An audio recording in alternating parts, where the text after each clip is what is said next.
Hey, what's going on, everybody? Welcome back. Gerald here with your weather forecast. So we're all having a wonderful hump day out there, and we've got a lot to talk about in today's video. So I'm going to do this video a little bit different than I normally do. I'll just let you know at the beginning of the video. Often I kind of do a quick summary of a lot of different things, but today I'm really going to go in depth on the severe weather threat, especially Friday. So I'm going to spend most of this video kind of really digging into the real meteorological reasons that we're going to experience what we are going to experience on Friday, because it really does look like quite a dangerous day across a big section of the country. So that's going to be most of this video. I will quickly touch on some of the snow side of this system as well, and we'll also talk about the severe weather threat that could shape up Saturday as well, but really Friday is going to be the main focal point of today's video. So let's go ahead and get right into it so I can get as much information packed into this video as possible. So we'll start off by looking at satellite, because it is important to what we are experiencing out there. So we gotta have two separate systems going on here, and if you look at satellite, they're almost kind of feeding into each other in a way. So obviously the big thing that you're going to see here is this giant storm system over the Pacific Ocean moving into California. This is what is really going to help to bring that forcing for our severe weather event on Friday. The other component here is this cold front that you can see that's kind of actually also, working with this other low pressure system off the Pacific coast. And you can see this is beginning to dive south. So we already had, one cold front move through yesterday. This is kind of like a secondary piece of that cold front yesterday that is swinging in behind. And with this, we're going to get cold high pressure to set up shop.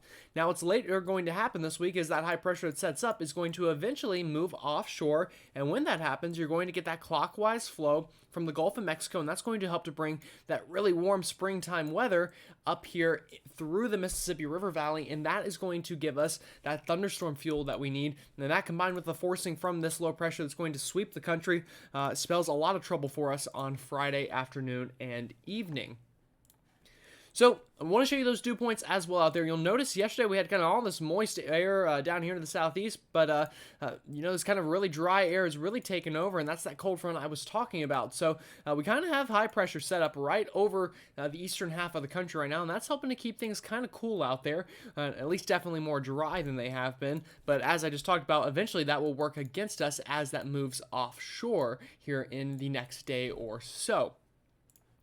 So looking at hazards really quickly, not too much going on out there in the eastern half of the country. We do have some winter storm watches up for South Dakota and sections of extreme north central Nebraska there, and that is going to be for this big system that is on the way. Other than that, we got some red flag warnings and some high wind warnings out here into sections of the desert southwest, and then still some winter weather advisories and winter storm warnings out here into the Rockies as that storm system continues to pummel the west coast.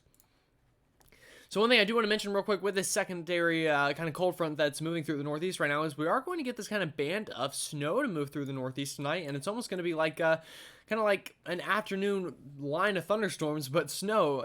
I don't really expect much thunder with it, but nonetheless, you get the point on radar here. We're going to get a nice little area of snow to sweep through the northeast tonight, so I did just want to quickly mention this just so it doesn't catch you off guard going into tonight up here into sections of the northeast, but it should clear out by the time we get into tomorrow morning, and we'll have a pretty clear Thursday in store. But I just wanted to mention that because it's kind of interesting to look at.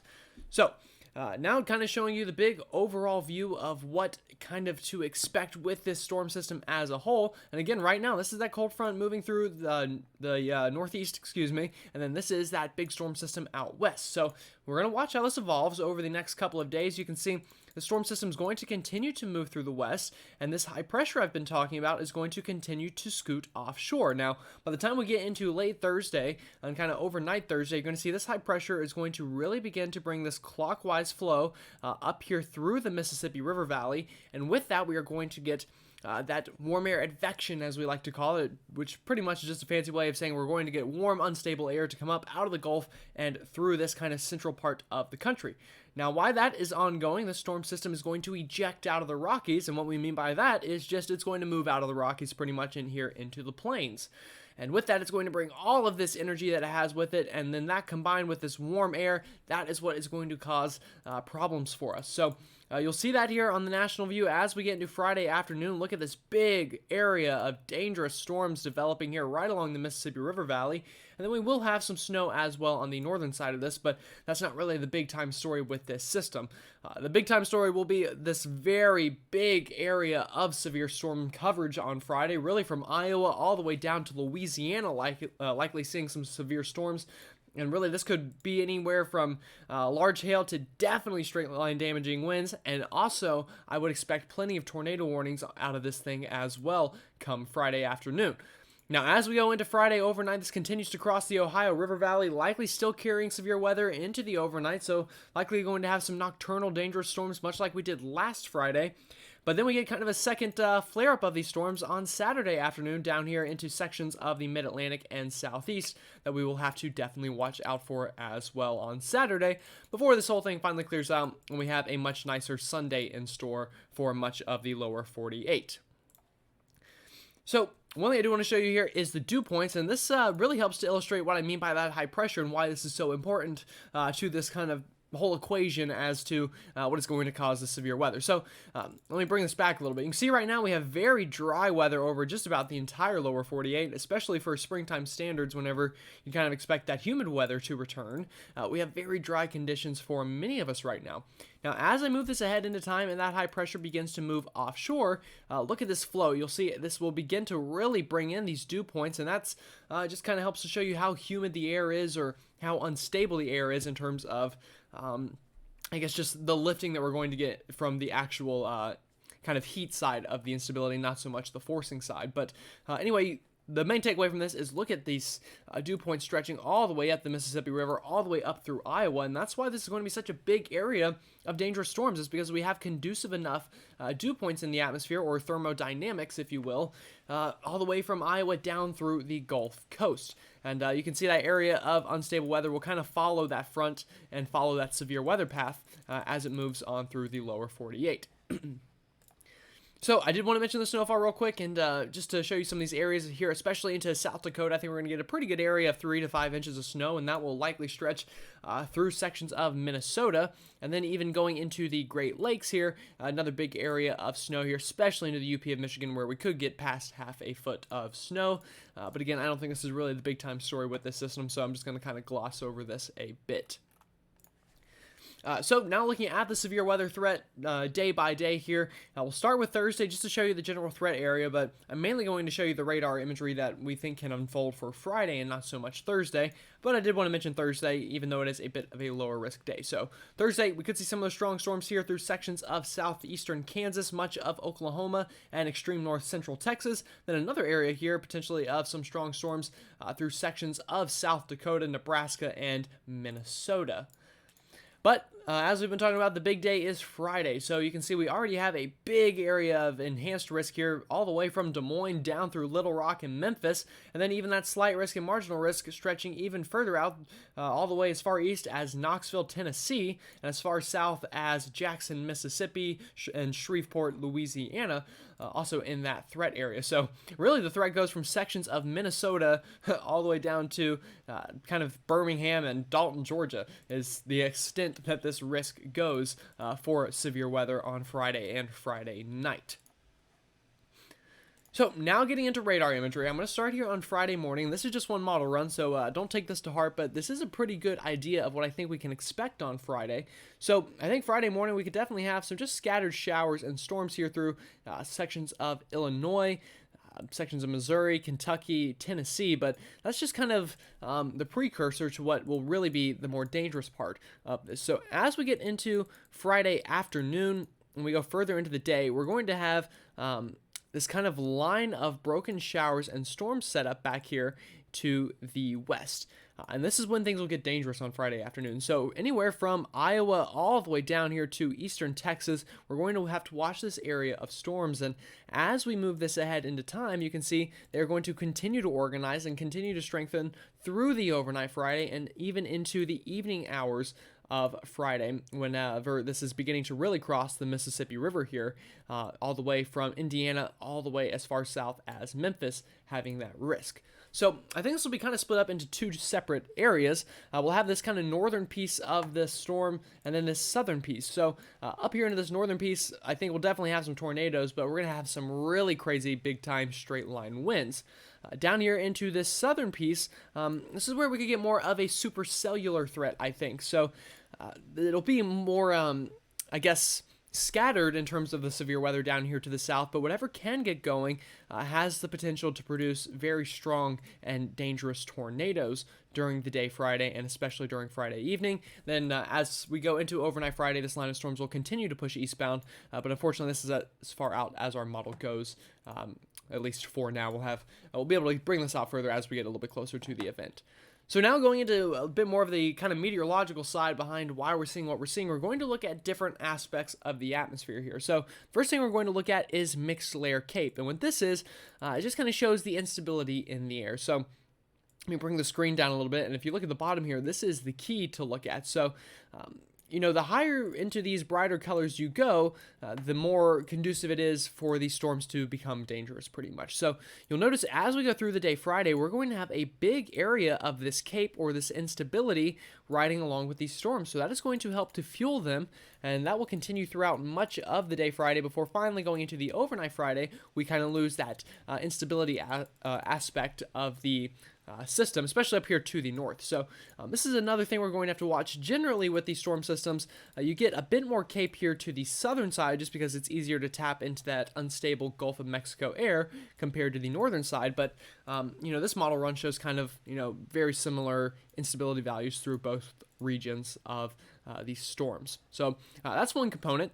The next component we're going to look at is lapse rate. So just to kind of explain lapse rate to you, this is how quickly the temperature decreases in temperature through height of the atmosphere. So pretty much if you're at 70 degrees on the ground, how quickly is that dropping off to 60 degrees, 50 degrees, 40 degrees, so on and so forth. So much like the other map, the brighter the color, the easier it is for these storms to grow and become severe and tap into that wind shear up into the higher levels of the atmosphere. So as we bring this into Friday afternoon, you can see we have plenty of these really bright lapse rate colors mixing in here. And what this tells me is if these storms can begin to fire, they are going to be able to grow plenty tall enough to tap into that wind shear and become very strong and powerful.